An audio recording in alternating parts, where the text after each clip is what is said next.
Bonjour à tous. Donc, moi, je suis Thomas Sozo, je suis Solution Architect à Amazon Web Services. J'aide principalement les startups dans le domaine de la santé et de la Generative AI à atteindre leur but, donc d'un point de vue technique pour ma part. Et on est aujourd'hui ici pour parler de Generative AI et de domaine de la santé. Donc, a priori, vous êtes plutôt bien tombés. On a une dizaine de minutes pour couvrir du coup ce sujet-là. Donc, l'idée, c'est de voir quelles sont les promesses, les tendances et les difficultés, ou défis, disons, que la Generative AI peut présenter, ou en tout cas l'implémentation de la Generative AI pourrait présenter dans le domaine de la santé. Avant de rentrer dans le vif du sujet, je voulais faire une brève introduction sur qu'est-ce que nous on propose. Donc on va avoir différents services disponibles en fait pour assister nos clients dans l'implémentation du coup de l'intelligence artificielle. On va de la conception assez simple de modèles jusqu'à des choses beaucoup plus poussées comme la Generative AI. On a un track record assez important quand même en termes de clients, ça va de Bayer en passant par AstraZeneca et d'autres clients que vous connaissez. Donc vraiment notre but, nous, dans ce cadre-là, c'est de faciliter l'implémentation, rendre cette implémentation plus aisée, moins onéreuse et plus accessible pour l'ensemble des clients.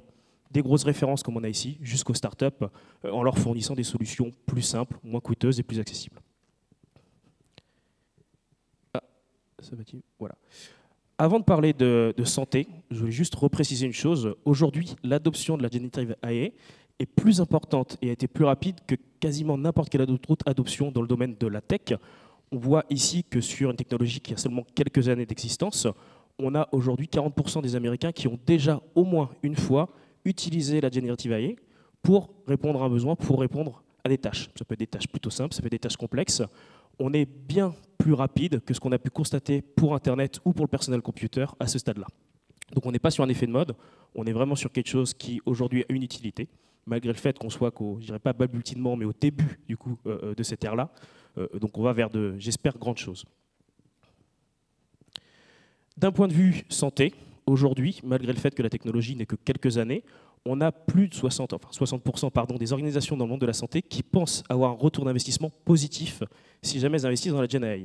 On est sur quelque chose aussi qui est très intéressant à ce niveau-là, pour la simple et bonne raison que sur une technologie qui n'a que quelques années, on a aujourd'hui déjà un ensemble de panels, un ensemble de personnes dans le monde du coup de la santé qui pensent et qui prédisent déjà avoir un retour d'investissement positif sur une technologie aussi récente, aussi jeune.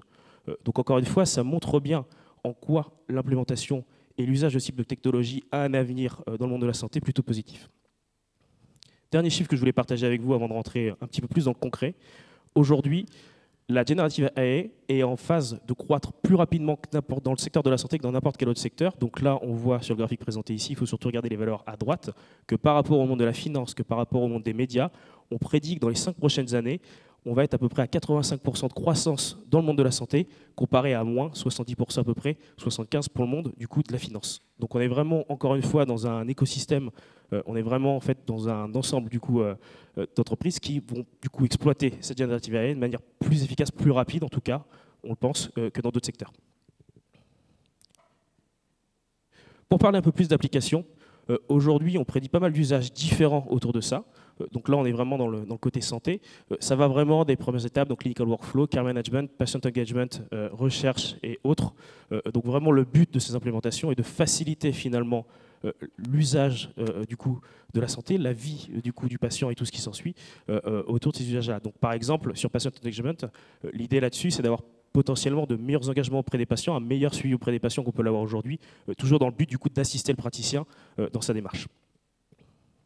Par exemple, un des exemples qu'on va avoir, c'est avec P6 qui a réussi à summariser, donc à faire finalement raccourcir des documents, donc 2 millions de documents, tout ça grâce à la Gen AI, donc tout simplement à synthétiser ces documents, là où un praticien serait complètement capable de le faire par lui-même. C'est une tâche qui est pas peu complexe, disons, mais lourde, qui prend du temps chronophage.